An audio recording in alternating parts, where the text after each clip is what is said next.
Hey everyone, Fina here from Fina Reads. Welcome back to my channel. Today with a tag video that I'm super excited about. The amazing Stacey from the chapter Conundrum tagged me in the Would You Rather tag that was created by her husband, the bookish drummer, aka Jake. And I'm so excited to answer this question, although I'm not sure why I'm excited, because this is going to be torture. These questions are hard. Why am I doing this to myself? So, shall we watch how I will sink further and deeper into desperation by answering those questions? Let's get started. The first question is, would you rather only be able to reread your favorite book once every 10 years or be forced to read your least favorite book once a year? That's a problem.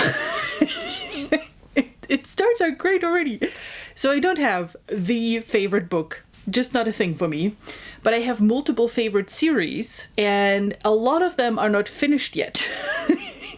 And every time a new book comes out, I reread the whole series so I can then be prepared and have, everything fresh in my head when the new book comes out. I'm doing this currently for the Gunmetal God Saga, and they are coming out in a shorter cycle than 10 years. So I want to be able to reread my favorites more often than every 10 years. But I really hated my least favorite books. So this is already impossible. Oh my goodness. I mean, you could argue that I've read my favorite books often enough by now that I probably can figure out what is going on every time a new book comes out. Yeah, I would still probably go with with reading my favorite series only every 10 years, just because there's a reason why my least favorite books are my least favorite books. I do not want to reread them. Question number 2. Would you rather be forced to get rid of all your books by your favorite author or get rid of your entire library besides your favorite author? I mean, I have a lot of books. That's not even all of it here. That would be one ginormous book sale if I had to get rid of all of them. That's kind of very inefficient. So it would be more efficient to get rid of my favorite books. Can I keep pictures of my favorite books? Like print them in a high quality print and have props on my shelves for the books? Does that work? Probably not. I would probably keep my favorite books. I mean, it is a couple of different ones, so it's not the favorite, because I cannot define what my favorite book is. So I can keep a couple that is still more than one, right? So I would probably keep my favorite and then use other means of reading. And I would have space in my house, I guess. That's an advantage, right? Question number 3. Question number 3. Would you rather only be able to read very short books, less than 300 pages, or very long books, more than 700 pages? Why are you doing this, Jake? Why are you doing this?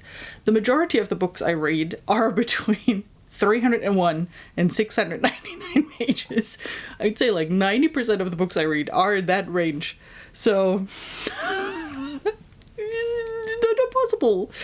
I think with this one, I would probably go with shorter ones, because I feel I would find more books that I would still be able to read and would enjoy reading rather than really long books, because I read chunkers very rarely. Like parts of my favorite series, those get chunky as the series continues, so I couldn't even read the beginning of my favorite series anymore with that. And then the problem is, for the really big chunkers, things like Malazan or Game of Thrones, I'm reading the German versions, and the German books are split in half, so they are shorter. They're not 1,000 pages, they are 2 500 pages or 600 page books. So that doesn't work then either.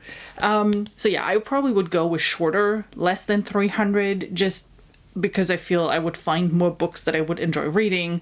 There are enough thrillers, I think, that are under 300, romance books under 300. There's not a lot of fantasy, but there is some really good sci-fi, especially classic sci-fi is often under 300 pages. So I think I have a good selection of books in that range, rather than in the more than 700 book range. Question number 4. Would you rather your favorite series gets a terrible adaptation or never be adapted? That's an easy question, never be adapted. I don't care much for TV adaptations, and the only ones that come to mind is Game of Thrones and Lord of the Rings, and I'm not a fan of either. And all the TV adaptations that are out at the moment, I haven't read the books yet. So I still want to read the books first, which is why I'm not watching them. So I don't care about TV or movie adaptations, really. I'm fine just having the book. Question number 5. Would you rather an unfinished series have a terrible ending or remain unfinished forever? Terrible ending. I'm incredibly impatient. I want to know how a story ends. I hate when you read a series and you have to wait a year or 2 years or 3 years for the next book. I want to know immediately how it continues, which is why, for an example, all the new book ones of a series that are coming out every year, I wait till the series are done and then I binge the whole series. And I hate it for those series that I'm in the middle of that are not finished yet, because I'm sitting there like, I want to know how this ends. This is so good. I just want to know how it ends. So I think I would much rather deal with a terrible ending, because the journey is a big part of it, and as long as the journey there is great, and then if the ending is a little bit botched, fine, rather than not having an ending at all and never knowing what is happening at the end, like how are things being resolved and whatnot. So I'm impatient that way.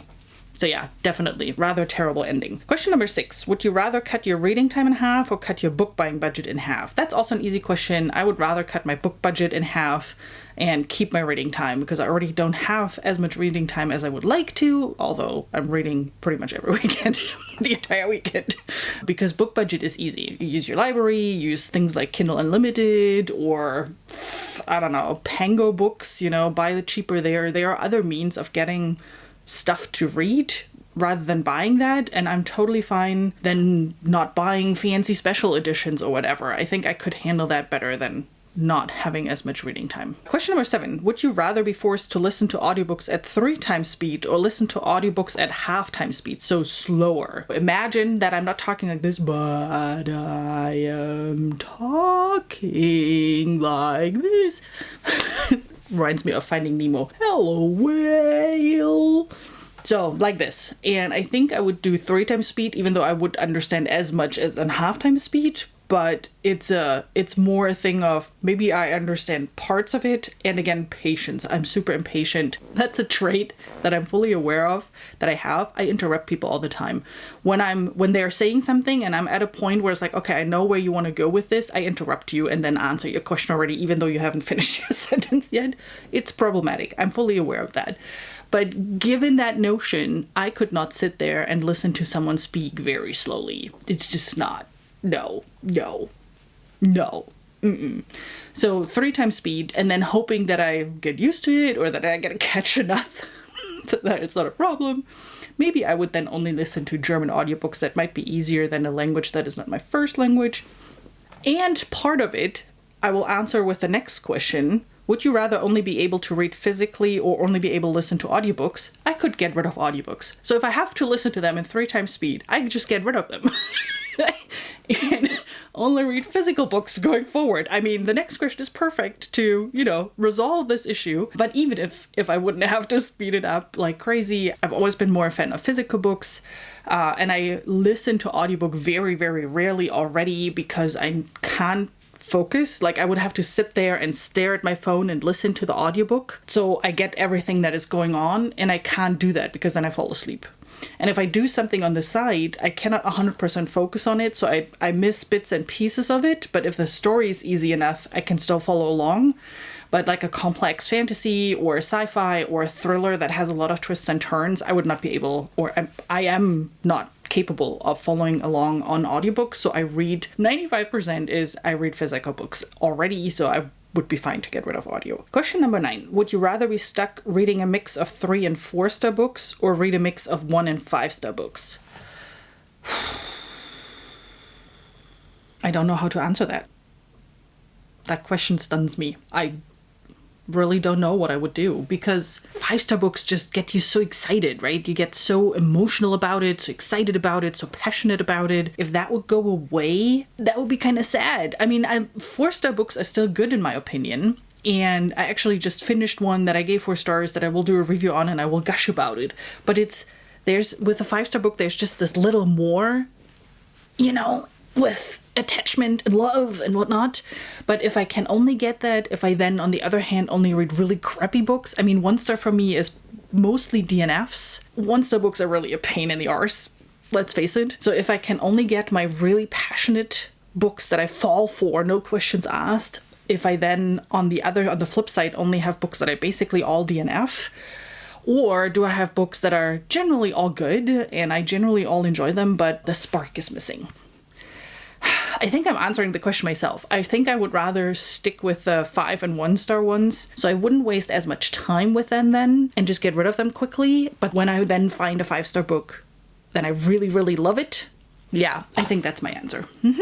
And then the last question is, would you rather only watch your favorite booktuber or watch everyone besides your favorite booktuber? Quick side story, for weeks now, I've been trying to put together my top fantasy books, and for the life of me, I'm not able to put a list together of my top books. I just have too many that I really enjoy and that I would want to cram into this list, so it wouldn't be a top 5 or top 10, which would be totally manageable. It would be like top 30 or top 40, which is absolutely not manageable at all, other than I'm making a 4-hour video, which no one wants to watch, so... Having said that, I do not have the top favorite YouTuber. I have a lot of booktubers that I really enjoy watching and that I love interacting with. And there's not one where I would say, this person is my favorite. I don't know. That's just not how my brain works. So if I can have multiple, but I'm pretty sure that's not how Jake answered this question. So I'm pretty sure that's not how I can answer it. Let's do it this way. How I would do that, if I have to pick one person, I would put all my favorite YouTubers into one pot and then randomly pick a name. And this person then is the person I cannot watch anymore, but I can watch everybody else. Creative solution? I don't know. I just don't know how to do this otherwise. I'm scared of who that might be. I